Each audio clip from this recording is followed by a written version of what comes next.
Hey, Chris Liepe here. I want to discuss the relationship between the term vocal fry and screaming. With other terms going all around the world, like fry scream or false chord scream, we've tended to make vocal fry something that it isn't. And this causes a lot of confusion when people are trying to develop their aggressive singing, particularly trying to get into what they call fry screaming versus false chord screaming. So in this video, I want to sort of draw the line in the sand and show you what vocal fry is useful for in developing your screaming and developing your aggressive voice.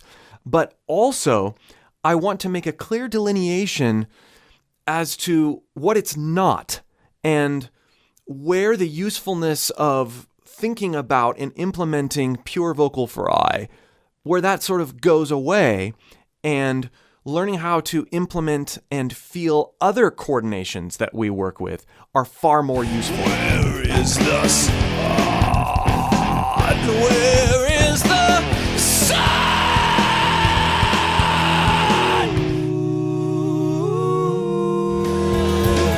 We're passing onward. It's all for the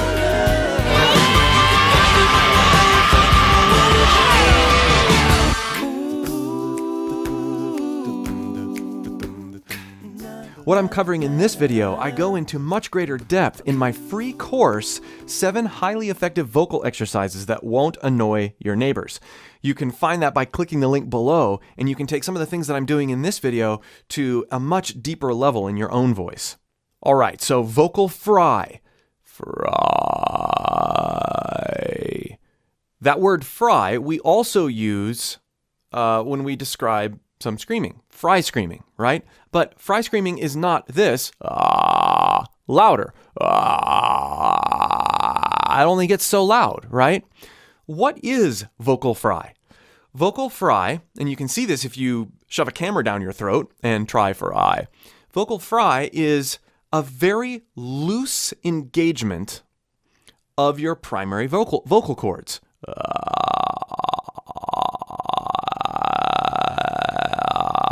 So when we start to form an actual pitch and our vocal cords come together more consistently, and they're not as loose. They're tighter. They're stretched a bit more. Now, another thing about vocal fry, in addition to not consistent closure of the primary chords and them being loose and not stretched, is that this has the byproduct of the entire vocal tract shortening just a little bit in terms of how you can look at your throat when you see your vocal cords. If you look very carefully, you see the false chord areas of your throat, they kind of go like this, as well as your vocal cords. So everything goes like this, bringing things closer together and in a primed positioning to introduce something over the top of vocal fry, which will help us discover the coordination necessary to put way more energy behind it and scream. So vocal fry is not the end game here. Vocal fry is a gateway to a really great scream or really great aggressive singing. Why? Because it easily puts our throat in sort of accidentally in great positions to discover other things about what our voice can do. So follow along with me. I'm going to go fry like that. Then I'm going to combine that with a bit more push, not a ton more push, but I'm going to fry, which means I've got more air going through my cords intermittently. And then I'm going to have this sensation that I'm pushing more and holding back air. I'm sort of halfway holding my breath.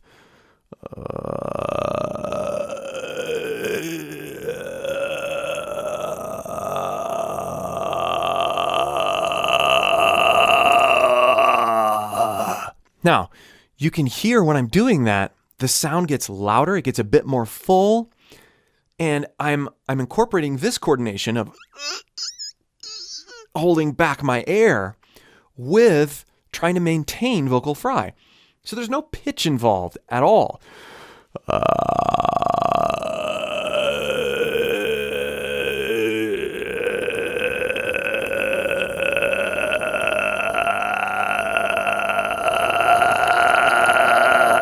Now, I can do that, and when I do that correctly, I feel two different things going on. I still am maintaining the vocal fry, but I also feel engagement above where that vocal fry is happening.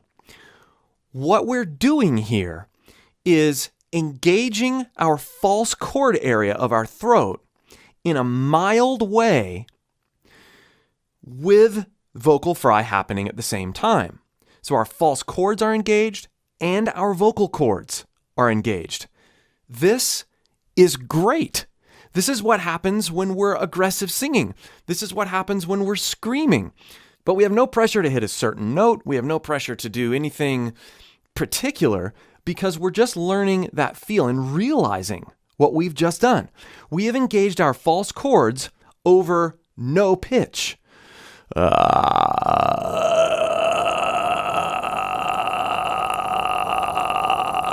And incorporated vocal fry at the same time. Now, this is where a lot of people, and myself for a while, get confused when it comes to adding fry to singing versus using false chord engagement in singing versus fry screaming versus false chord screaming. This is all weird. So I'm going to sort of wipe the slate clean of all of that and make some noises here and show you what's happening. Fry, false chord, pitch, chord closure, all that stuff in my own voice, and you can experiment with it with your own voice without some of these other preconceptions and terms looming. Okay, so here is a note breaking into vocal fry and then resting in fry plus note.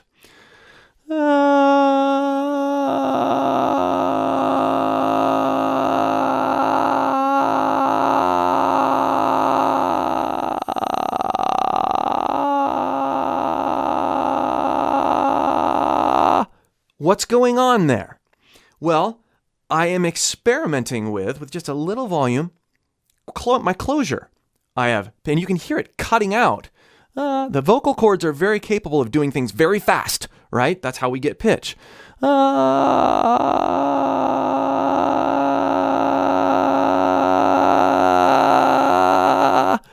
can be useful. That's different than good chord closure.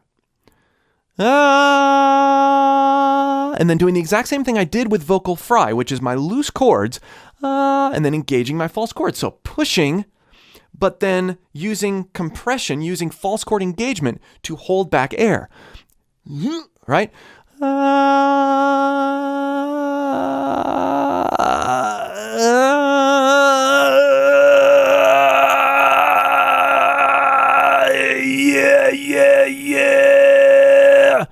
That is not fry. That is false chord engagement over the top of good chord closure, over good pitch. That's the same thing we did earlier where we had fry, which was poor chord closure. And I don't mean poor as in bad. I just mean as it's not closing because it's fry, with that same holding back air. So when we do this, yeah, oh,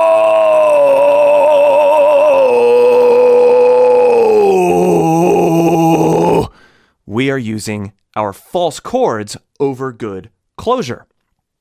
When we do this,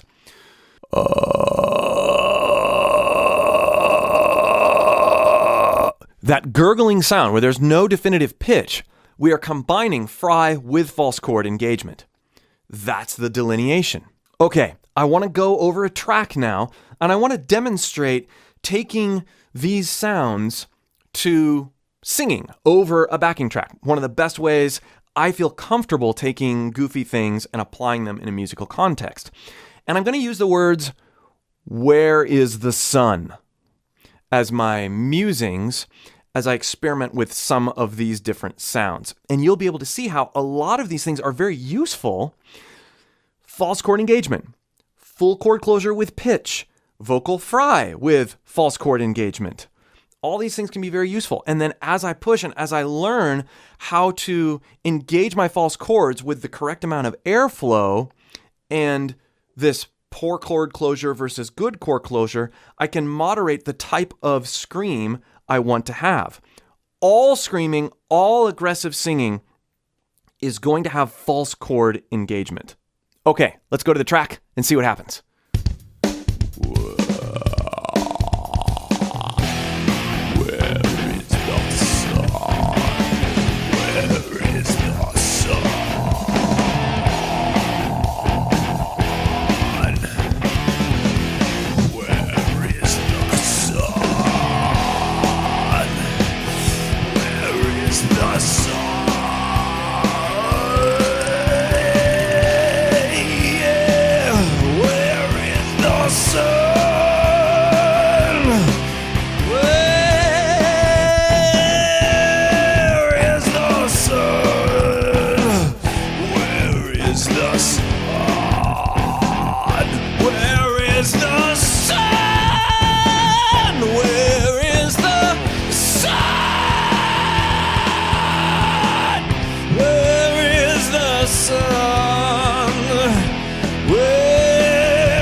Okay, let's unpack some of those slightly more musical sounds that I just made, and I'll relate them to what I was talking about earlier.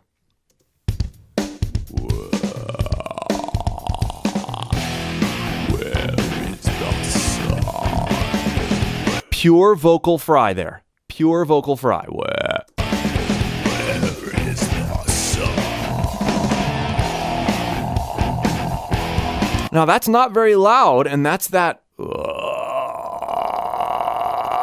mild false chord engagement plus the vocal fry. No pitch, kind of a cool sound. Good starting point. Where is the sun?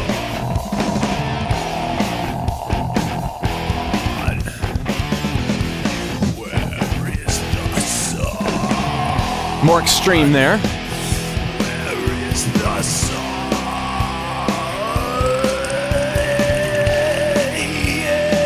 Okay, there you can hear the false chord engagement continuing to get more and more drastic as I introduce pitch, as I introduce better chord closure with my primary chord. So I'm out of fry and I have pitch and false chord engagement.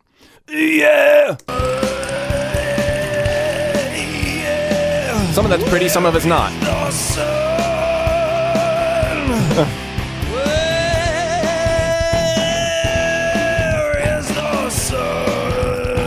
Mild false chord engagement, more of just a straight compression. Right there. Where is the sun? Where is the sun? Back to that other, we'll call it the quiet scream. Where is the sun? Okay, now there, you can hear a little break, and I'm dialing in compression, so false chord engagement, but more mild with a prominence in well-supported mixed note. Is the sun?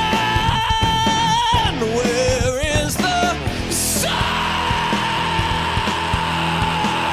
Okay, now here, what I've done is I have summoned the feel of not so great primary chord closure with false chord engagement. So it's very similar to that fry plus false chord engagement.